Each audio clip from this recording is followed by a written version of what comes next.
Bonjour à tous, Bonjour à toutes. bienvenue dans cette vidéo dans laquelle nous allons vous raconter une petite histoire, l'origine de la formation Devenir coach professionnel au sein du centre de formation Zen Pro. Je m'appelle Anne-Laure Dabo, je suis coach professionnelle et co-dirigeante du centre de formation Zen Pro. Donc effectivement, moi je suis psychologue, coach professionnel et co-dirigeante du centre de formation Zen Pro. On a co-créé toutes les deux l'ensemble de toutes les formations du catalogue de formation Zen Pro.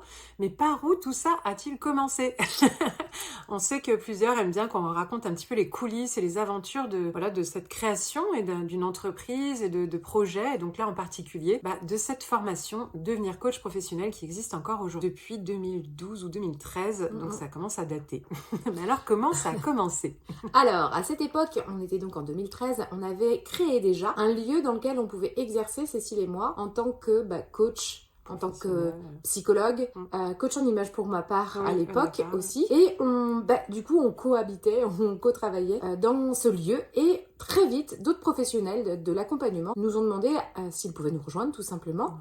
Et on s'est retrouvés du coup avec des masseurs, des naturopathes, des praticiens, des psychanalystes, des praticiens EFT, en hypnose, Reiki, etc. Il y a eu pas mal de choses différentes. On l'avait nommé d'ailleurs la maison du bien-être. Donc c'était vraiment un lieu collaboratif et on partageait les bureaux vraiment pour pouvoir avoir quelques heures seulement par semaine chacun, ce qui permettait de réduire les coûts pour les professionnels qui parfois n'ont pas encore assez de clientèle pour pouvoir développer un cabinet entier. Et donc c'était aussi pour nous un moyen de lancer des professionnels et de les aider. On était déjà dans l'aide au lancement. Voilà, c'est ça. Donc très rapidement, on a organisé aussi des apérozen. Et dans ces apérozen, parce qu'on avait un jardin, une grande pièce, les gens nous sollicitaient et nous posaient des questions par rapport à ce qu'on faisait. Et on échangeait avec ces professionnels qu'on était amenés à côtoyer au quotidien, qui partageaient les bureaux, mais forcément, on n'y était pas au même moment, puisqu'on partageait les bureaux. Exactement. Donc dans ces apéros, on prenait le temps de discuter, de comprendre nos métiers, etc. Et puis très rapidement, les uns et les autres, notamment la première fois que j'ai eu une discussion à ce sujet, c'était un praticien du massage qui me demandait comment je faisais, par exemple, si je me retrouvais confrontée à une personne qui avait un débordement émotionnel et qui du coup s'effondrait en larmes parce que ça lui était lui-même arrivé et il n'avait pas suggéré véritablement, enfin en tout cas il avait fait comme il avait pu et il me demandait moi comment je faisais si ça m'arrivait. Alors bien évidemment dans le coaching dans la coaching en image j'en ai vécu et du coup effectivement moi je lui ai donné mes tips que j'avais en tant que coach. Moi, de mon côté, comme j'étais psychologue, et en fait, je parlais souvent du coaching, des outils de coaching, parce qu'on se formait en permanence à cette époque-là, et on n'arrêtait pas de développer des nouveaux outils, des nouvelles méthodes, des nouvelles approches, donc on nous interrogeait aussi sur tout ce qu'on apprenait. Mais alors, comment tu intègres l'hypnose dans ton métier de psychologue, et comment tu utilises tel outil? Mais est-ce que tu arrives à faire du coaching en tant que psychologue, ou est-ce que c'est deux choses différentes? On nous posait plein de questions. Et à force, on s'est dit, peut-être qu'il faudrait qu'on transmette de façon officielle, parce qu'on répète aussi la même chose à tout le monde. Il y avait aussi beaucoup de questions sur comment se lancer à son compte, mais du coup, vous avez une assurance, comment on prend un rendez-vous, comment on fait payer. Voilà, il y avait plein de questions comme ça, et nous, ça nous paraissait assez évident, parce qu'on en parlait à deux, et on co-construisait ça depuis des années. Donc, c'était facile pour nous, on l'avait intégré, et à chaque fois, on répétait les mêmes choses. Et à un moment donné, on s'est dit, peut-être que ça pourrait être intéressant quand même d'en faire une formation. On n'en était pas encore là. On était... Il faut savoir que l'anecdote, elle est assez intéressante parce que des fois, les hasards de la vie sont quand même étonnants. Mais voilà le contexte dans lequel nous étions. Et nous gagnions notre vie à l'époque avec des rendez-vous individuels, mais aussi avec des journées, des ateliers, des stages qu'on animait à droite à gauche. Pour une entreprise de dev aussi. Perso, etc. Et puis, il se trouve qu'on a... bien réussi une année, donc 2012 notamment. L'année 2012, on s'est associés, on a créé une entreprise donc, qui s'appelait Zen Pro, ça existait, ça y est. Et 2012, on a dépassé un certain chiffre d'affaires, le seuil pour lequel on peut être exonéré de la TVA. Donc ça va loin, hein. Et vous allez voir, le lien, il est assez intéressant. Et donc, du coup, on a en début d'année notre bilan comptable avec notre expert comptable, début 2013, donc janvier 2013. Ça va très très vite. Et là, on se dit, ok, il arrive et il est tout penaud. Tu te rappelles de cette tête? Il était tout embêté pour nous parce qu'il devait nous annoncer ce qui pour lui ressemblait à une mauvaise nouvelle en fait. Il nous annonce que justement, comme nous, on n'y était pas préparés, et franchement, on n'était pas informés suffisamment à l'époque, que ça y est, vous avez dépassé en fait le seuil de la TVA, et même depuis quelques mois, et donc vous avez à rembourser la TVA que vous n'avez pas payé les mois d'avant, et donc là, vous avez une dette de 19 700 quelque chose, un chiffre incroyable, quoi. C'était entre 19 000 et 20 000, j'ai plus le chiffre précis. Et donc, le souci, c'est qu'il faut le payer dans le premier trimestre de l'année qui suit, donc idéalement d'ici avril, quoi. Ok. Donc là, on se dit, enfin, il nous dit pas la somme au début, il nous dit, il y a quand même une grosse somme à sortir d'ici le mois d'avril, ça va être compliqué, je suis vraiment désolée, on aurait dû suivre plus près pendant l'année, on pensait pas que vous alliez avoir une telle croissance, etc. Puis, du coup, nous, ne sachant pas, on n'avait pas vu venir le truc non plus, et on lui dit, combien? Et je me rappelle, mais nous, bizarrement, on n'était pas stressés, parce qu'on Non. était en pleine croissance, donc on était Et puis surtout, dans on un élan de était confiance, tel- quoi. Ouais, voilà, ça Il y c'était avait l'élan vraiment, de mais c'est confiance. parti, donc nous, on y va, on décolle, on va y arriver, en fait. C'était, Dites-nous combien on va aller voilà, chercher. dites-nous combien. Puis Noriane dit, ouais, 19 300, 500, je sais plus. Ok, donc pour quand? Dites-nous. Ok, très bien, voilà. Puis il s'en va et on lui dit, on fera en sorte et on les payera.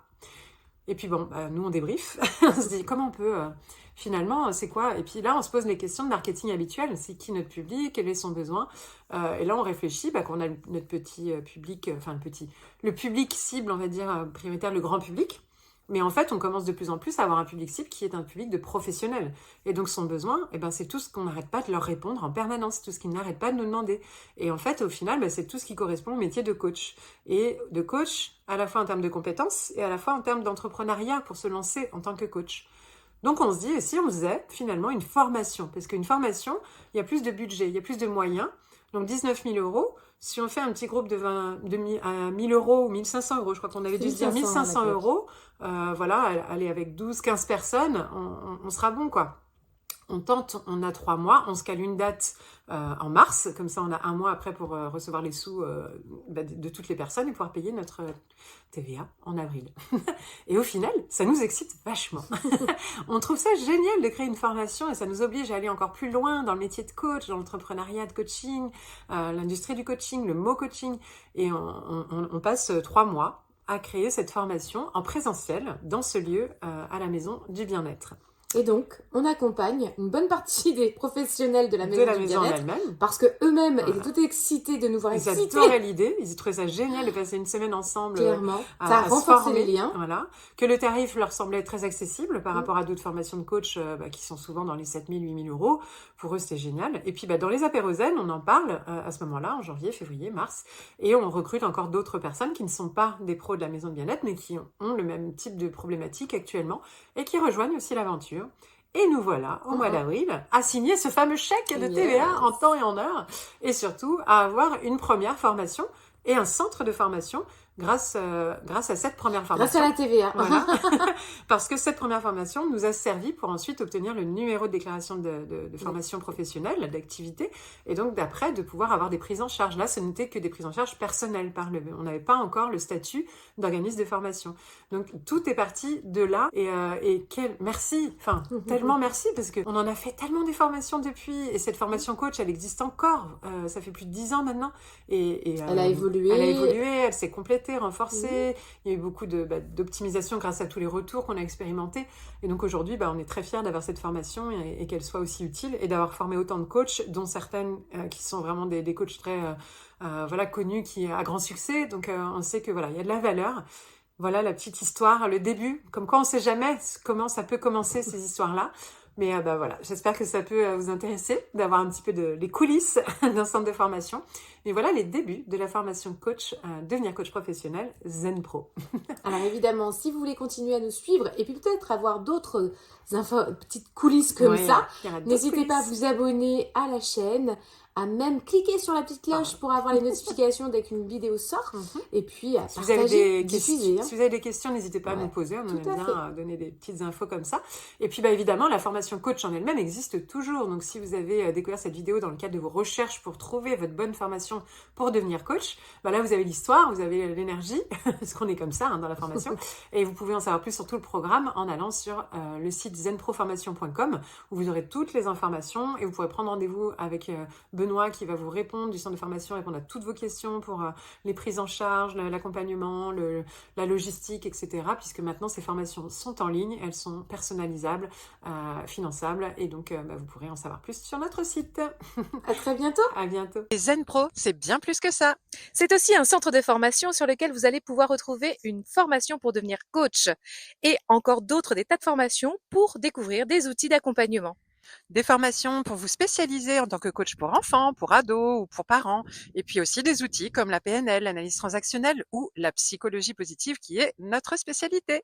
Mais déjà, nous sommes heureuses de pouvoir vous offrir un échantillon. Une formation spécialement conçue pour vous, 3 outils d'intelligence émotionnelle à utiliser dans le cadre de vos accompagnements individuels ou de groupe que vous allez avoir offerts et à tester rien que pour vous. Vous allez pouvoir voir si du coup nos formations vous conviennent, si le format est adapté. Vous pouvez aussi venir renforcer votre réseau de professionnels au sein du groupe Facebook du réseau des coachs inspirants et épanouis. On vous dit à très bientôt. À bientôt!